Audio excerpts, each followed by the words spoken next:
Hi, and welcome to Lunch with Art at the Blanche Ely House Museum. I'm Derek Davis, and we'll be talking to the Gillis today about Blanche Ely's philosophy of education and how that impacted her students and the community.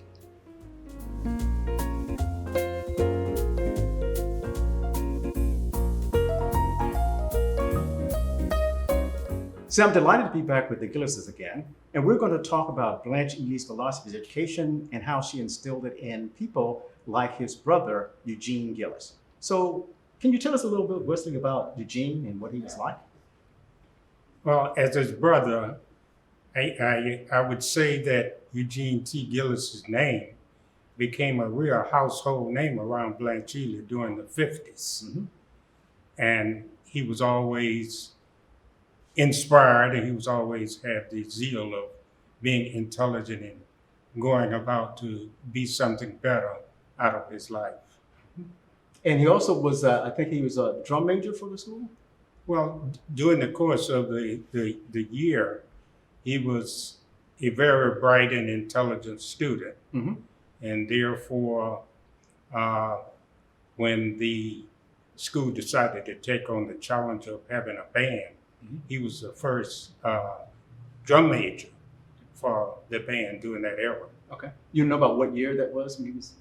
I am not sure, but since he was a graduate of 1956, I would suggest that the band came in existence a couple of years prior to that. Mm-hmm. Can you tell us more about him in his life after he left school? What was he involved in? Well, anybody that know him, they will give him a couple of different hats. Okay. Besides being an intelligent, bright student, he was also noted for being a jokester, and he went on to be an advocate speaker.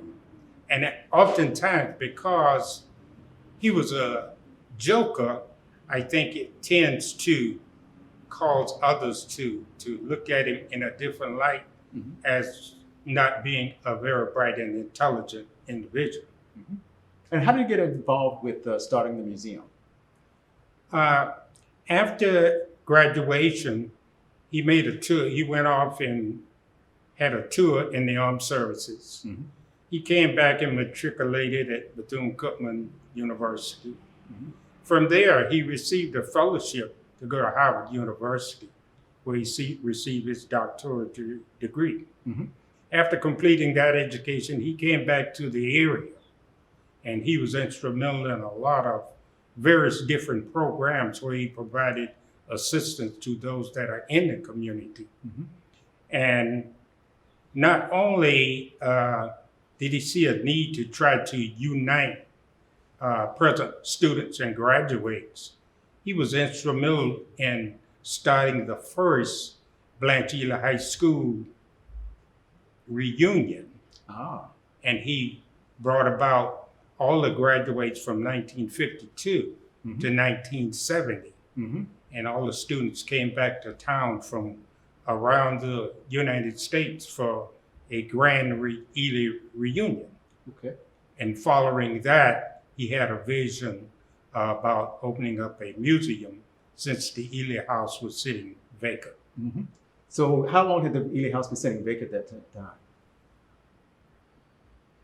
I am not sure when they passed on, because after the death of Mrs. Ely, the house was vacant, and it came up during the community that someone was going to buy the hot property, mm-hmm. and they were going to put an arcade in the community here. Mm-hmm. And the community got involved, and they didn't want that type of arcade sitting mm-hmm. in the residential section. And that led the city and the school to get involved with the purchasing of the building. And after that, the museum was formed out of that. Okay. After the museum opened up in 2000, did you ever get a chance to come by the museum?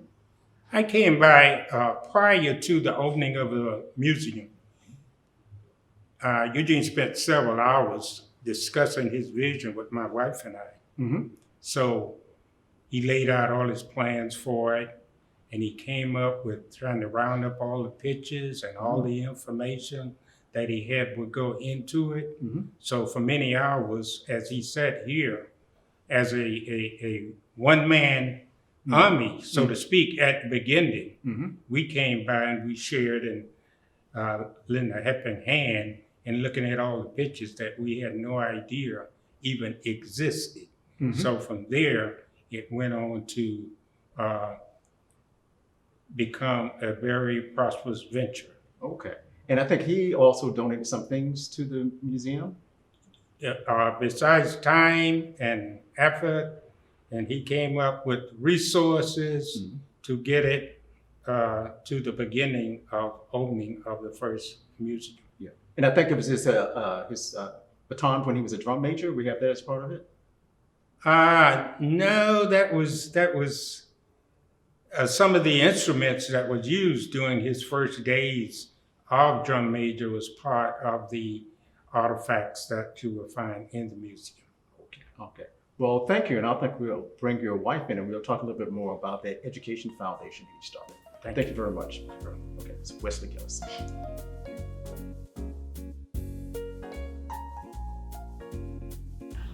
And now we'd like to bring Dr. Katheryn Gillis, and she's going to tell us about the Ely Education Foundation. Dr. Gillis, tell us something about that. The Ely Education Museum Committee under Eugene Gillis.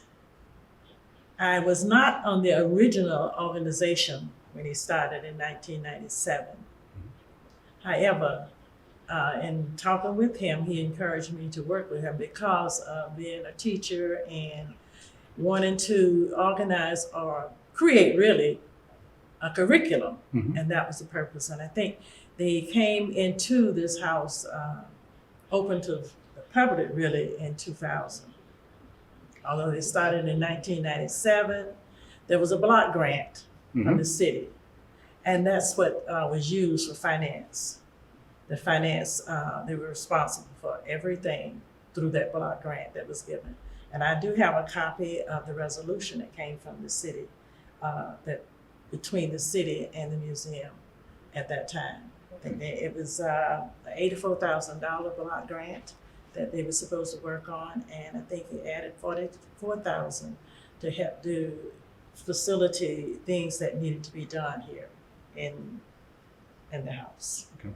Now you mentioned the curriculum. What was the curriculum that you were going to develop? The curriculum was, we didn't quite get it developed, but it was to be a curriculum for Blanche Ely High School ninth graders in order that they would understand. You know, a lot of the children love Blanche Ely.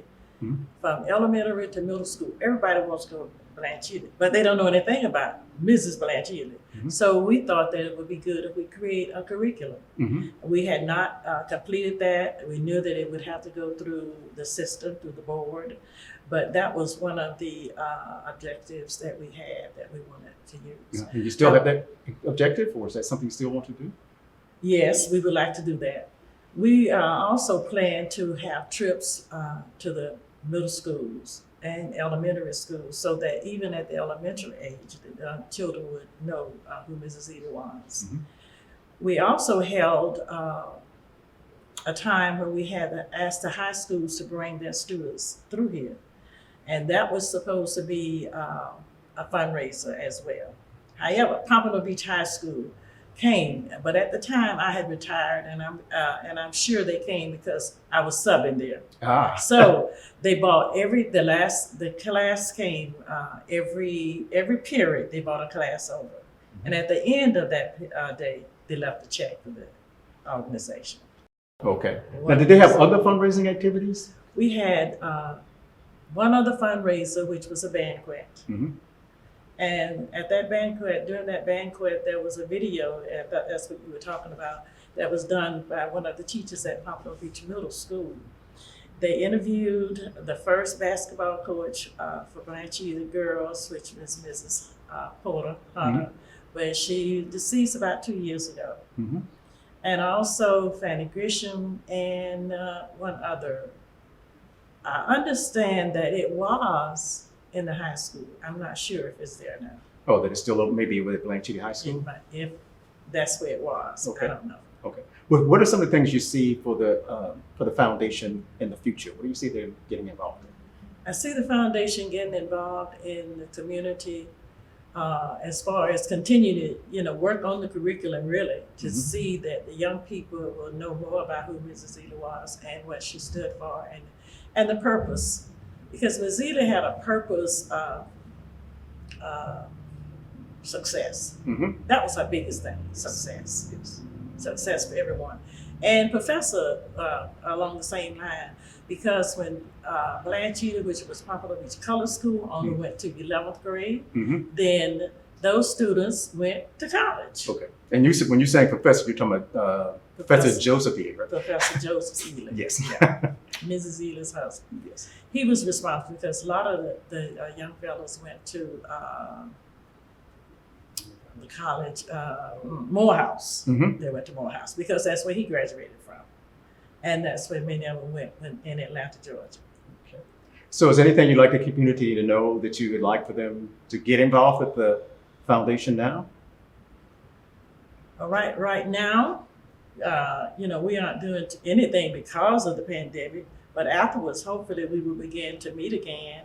And we also want to encourage the alumni from Adams High School, because we were able to contact one or two, that we will, begin to do some things in the community, work toward the scholarships that we were working on before. And because education is expensive now. It's expensive. And the young people really need more money to go to school. Parents can't afford. Parents just can't afford to send the kids to school now. And so if we can really create an area, plan that we can have fundraisers or in some way get money to help with scholarships.